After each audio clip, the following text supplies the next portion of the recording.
Welcome to all our viewers in our series of lectures on data science. In our last video, we have given brief introduction of what is data science. In today's video, we will look how and where data science is being used and how it is creating difference in today's world. Without any delay, let us start with our today's session on application of data science in different fields.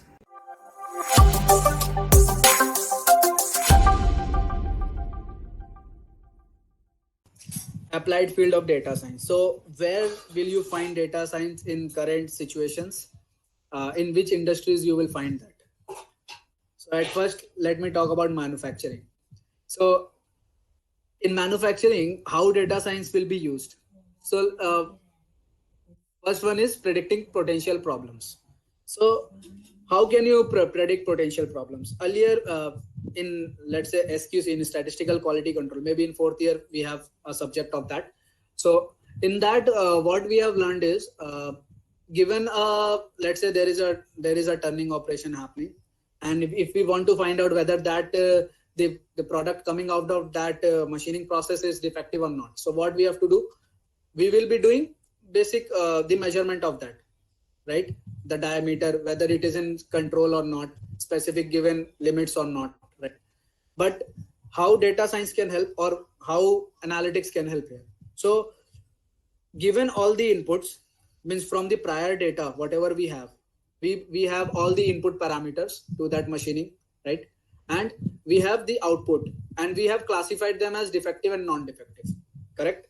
So if certain condition or input parameter is met, then without testing, with some probability, we can tell that, okay, with these parameters as input to my machine, the product which will be coming out of that will be defective with this much percentage of probability, with this probability. Okay. So if probability is high, we can directly accept that. If probability is low, we can reject that. Okay. So without doing a physical test, we can predict whether the whatever problem we have, we can deal means with tweaking the input parameters, and we can get right. Automating manufacturing. This is something which is like ongoing. CNC we have in our department, right? So what we are doing is, we with the help of codes, we can do automate all the manufacturing process, and we can optimize that also using analytics. Then we have maintenance scheduling. So this is like there is one more term which is related to maintenance scheduling, that is predictive maintenance. So this predictive maintenance is mostly used in heavy industries, where you cannot do day-to-day maintenance, right?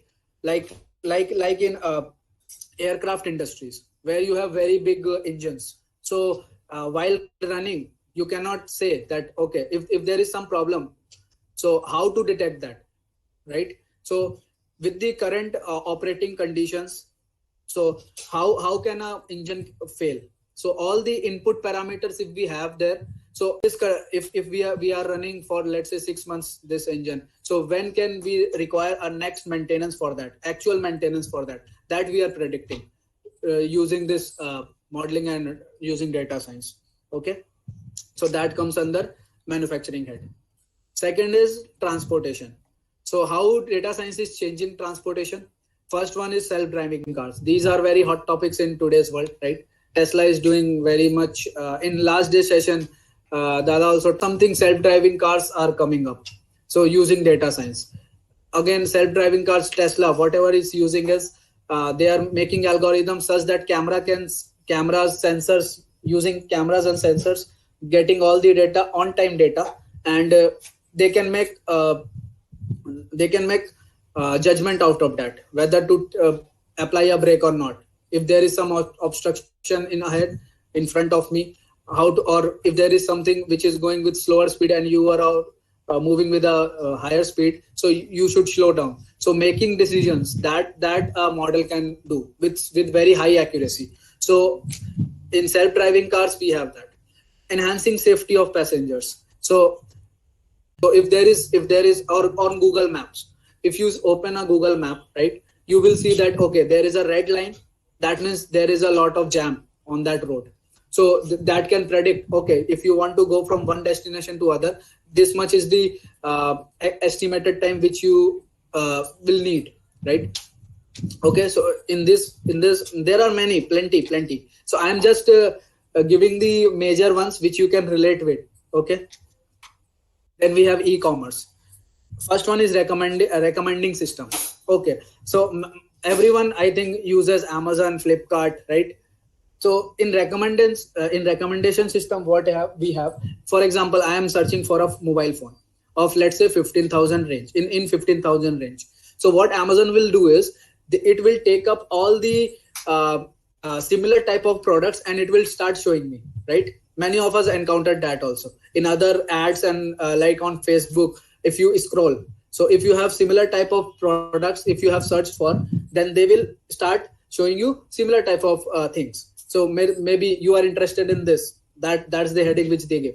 So you may be interested in this. So that is the recommendation system which that machine learning algorithms takes. So depending upon your search, they will recommend you.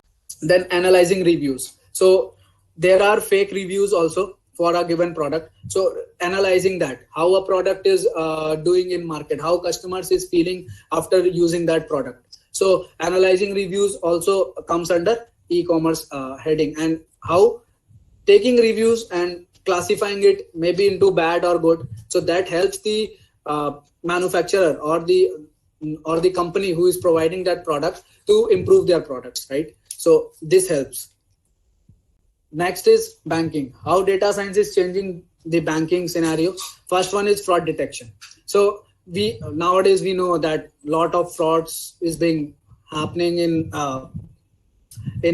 many of the banks. So how to predict whether a customer will do a fraud to our bank or not. So depending upon his, let's say, the transaction details or the other details which he have, whether he has swiped card across the country or how frequently he is swiping his card across the country, that data will help in analyzing frauds, right? So this is one of the examples. Second is customer lifetime value. This is like, if you are connected with one of the banks, so what is your expected lifetime you will take service from that bank? So the longer you take, the more profit the bank will make out of you. That is from banking point of perspective. Okay, so customer lifetime value, they predict, they calculate customers lifetime value. Means, okay, if I am giving this service to my this customer, he or she will stay with me, let's say, for more 5 years. Okay, so attrition rate or changing rate, switching rate, so these are all calculated. These means this is a very big domain nowadays. Customer lifetime value, many banks calculate their customers lifetime value to retain or to give service. They decide upon that only. So what services should we give to our customers so they stay with us. So how, means they are giving money in your bank, they are investing in you, right? So how can you make your customer happy? So all these comes under customer lifetime value. Second is credit risk modeling. So if someone is taking loan from you, so what is the chances that he or she will return it? Or some firm is taking from you, what is the probability that they will be giving the loan back in this stipulated? Next we have entertainment. So like online gaming nowadays, this PUBG is in very much talk, right? So this PUBG, this company Tencent, the product of this company Tencent was PUBG, and recently there was one news that due to this there was a loss of 14 billion market value has been dropped after getting a ban in India. So these analytics, who is doing this, is being done by data scientists only. Okay, second is this sports analytics. So in India it's not on top, but I don't know, means many of you must be watching football, right? I don't see, but my friends were talking that Barca is have their analytics team for their, there is some orientation, right? 3-2-3, something like that. Some will play as a striker, some will play as defender, some will play in midfield. So how to decide that? Means taking data from prior knowledge. Means with this team we have played, and these were the players with which our team has played. So what can be their strategy, how to deal with that? So making strategy out of that helps. These machine learning models helps in that. So means how to make arrangement of that, right? Means how many players will play in, let's say, striker zone, or how many will be there in defender zone. So that is like, that comes under sports analytics. In India, it's not in not much people doesn't know much about this, but in foreign countries they are making use of analytics to make predictions. Means what will be the probability if we play in this format, or if we play in this format against this team. So this helps, and this data science or this analytics helps to make strategies how to play into a specific type of game, specific type of location. Okay, finally we have the healthcare. Okay, so first one, these are only two examples which I'm giving here, like medical image analysis. So if you have images, like if you want to detect whether a patient have cancer with some probability, so if you have let's say 1000 images as your data set prior, means you have 1000 images in your data, then you can use those data and make a machine learning model out of that, which will help giving one more scan into that model. The output will be whether the patient has a probability of developing cancer in coming this weeks or coming this, or whether he has no probability, or means not developing in current scenario with these health conditions. Okay, so this AI is helping, or this data science is helping in healthcare a lot. Then this drug discovery. So after 2012 there was a boom in artificial intelligence, a part known as deep learning. So before that also there was deep learning existing, but due to computational restrictions, this deep learning couldn't evolve much. But after 2012 there was a drastic change in this artificial intelligence field due to this deep learning models. So this drug discovery. So earlier this vaccine used to take up around a decade to develop. Now with the help of this deep learning models, they can develop within 5 years or 4 years or 3 years also. So what are these deep learning networks? These are deep learning models. They take up the data. Means in machine learning what you have to do is, in machine learning you have to supervise the model as a teacher.